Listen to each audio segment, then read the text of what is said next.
ആവർത്തന പുസ്തകം അധ്യായം 13. ഞാൻ നിങ്ങളോട് ആജ്ഞാപിക്കുന്നതൊക്കെയും പ്രമാണിച്ചു നടപ്പിൻ. അതിനോട് കൂട്ടരുത്, അതിൽ നിന്ന് കുറയ്ക്കുകയും അരുത്. നിങ്ങളുടെ ഇടയിൽ ഒരു പ്രവാചകനോ സ്വപ്നക്കാരനോ എഴുന്നേറ്റ് നീ അറിഞ്ഞിട്ടില്ലാത്ത അന്യദൈവങ്ങളെ നാം ചെന്ന് സേവിക്ക എന്ന് പറഞ്ഞുകൊണ്ട് ഒരു അടയാളമോ അത്ഭുതമോ മുന്നറിയിക്കുകയും അവൻ പറഞ്ഞ അടയാളമോ അത്ഭുതമോ സംഭവിക്കുകയും ചെയ്താൽ ആ പ്രവാചകന്റെയോ സ്വപ്നക്കാരന്റെയോ വാക്ക് നീ കേട്ടനുസരിക്കരുത്. നിങ്ങളുടെ ദൈവമായ യഹോവയെ പൂർണ്ണ ഹൃദയത്തോടും പൂർണ്ണ മനസ്സോടും കൂടെ നിങ്ങൾ സ്നേഹിക്കുന്നുവോ എന്നറിയേണ്ടതിന് നിങ്ങളുടെ ദൈവമായ യഹോവ നിങ്ങളെ പരീക്ഷിക്കുകയാകുന്നു. നിങ്ങളുടെ ദൈവമായ യഹോവയെ നിങ്ങൾ അനുസരിച്ച് ഭയപ്പെടുകയും അവന്റെ കൽപ്പന പ്രമാണിച്ച് അവന്റെ വാക്ക് കേൾക്കുകയും അവനെ സേവിച്ച് അവനോട് ചേർന്നിരിക്കുകയും വേണം. ആ പ്രവാചകനോ സ്വപ്നക്കാരനോ മിസ്രയീം ദേശത്തു നിന്ന് നിങ്ങളെ കൊണ്ടുവന്നവനും അടിമ വീട്ടിൽ നിന്ന് വീണ്ടെടുത്തവനുമായ നിങ്ങളുടെ ദൈവമായ യഹോവയ്ക്ക് വിരോധമായി ദ്രോഹം സംസാരിച്ചു നീ നടക്കേണ്ടതിന് നിന്റെ ദൈവമായ യഹോവ കൽപ്പിച്ച വഴിയിൽ നിന്ന് നിന്നെ തെറ്റിപ്പാൻ നോക്കിയതുകൊണ്ട് അവനെ കൊല്ലണം.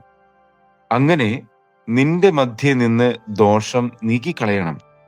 നിങ്ങളുടെ ചുറ്റും ദേശത്തിന്റെ ഒരറ്റം മുതൽ മറ്റേ അറ്റം വരെ സമീപത്തോ ദൂരത്തോ ഉള്ള ജാതികളുടെ ദേവന്മാരിൽ വെച്ച് നീയോ നിന്റെ പിതാക്കന്മാരോ അറിഞ്ഞിട്ടില്ലാത്ത അന്യദൈവങ്ങളെ നാം ചെന്ന് സേവിക്ക എന്ന് നിന്റെ അമ്മയുടെ മകനായ നിന്റെ സഹോദരനോ നിന്റെ മകനോ മകളോ നിന്റെ മാർവിടത്തിലുള്ള ഭാര്യയോ നിന്റെ പ്രാണസ്നേഹിതനോ രഹസ്യമായി പറഞ്ഞ് നിന്നെ വശീകരിപ്പാൻ നോക്കിയാൽ അവനോട് യോജിക്കുകയോ അവന്റെ വാക്ക് കേൾക്കുകയോ ചെയ്യരുത്.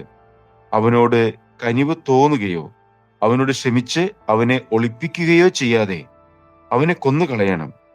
അവനെ കൊല്ലേണ്ടതിന് ആദ്യം നിന്റെ കൈയും പിന്നെ സർവ്വജനത്തിന്റെ കൈയും അവന്റെ മേൽ ചെല്ലണം. അടിമ വീടായ മിസ്രയീമിൽ നിന്ന് നിന്നെ കൊണ്ടുവന്ന നിന്റെ ദൈവമായ യഹോവയോട് നിന്നെ അകറ്റിക്കളയുവാൻ അവൻ അന്വേഷിച്ചതുകൊണ്ട് അവനെ കല്ലെറിഞ്ഞു കൊല്ലണം. ഇനി നിങ്ങളുടെ ഇടയിൽ ഈ അരുതാത്ത കാര്യം നടക്കാതിരിപ്പാൻ തക്കവണ്ണം ഇസ്രായേൽ എല്ലാം കേട്ട് ഭയപ്പെടണം.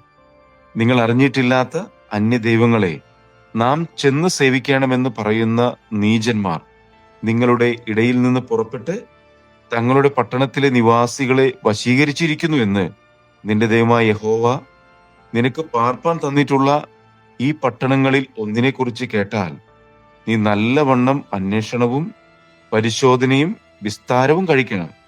അങ്ങനെയുള്ള മ്ലേച്ഛത നിങ്ങളുടെ ഇടയിൽ നടന്നു എന്ന കാര്യം വാസ്തവവും നിശ്ചയവുമെങ്കിൽ നീ ആ പട്ടണത്തിലെ നിവാസികളെ വാളിന്റെ വായ്ത്തലയാൽ കൊന്ന് അതും അതിലുള്ളതൊക്കെയും അതിലെ മൃഗങ്ങളെയും വാളിന്റെ വായ്ത്തലയാൽ ശബ്ദാർപ്പിതമായി സംഹരിക്കണം.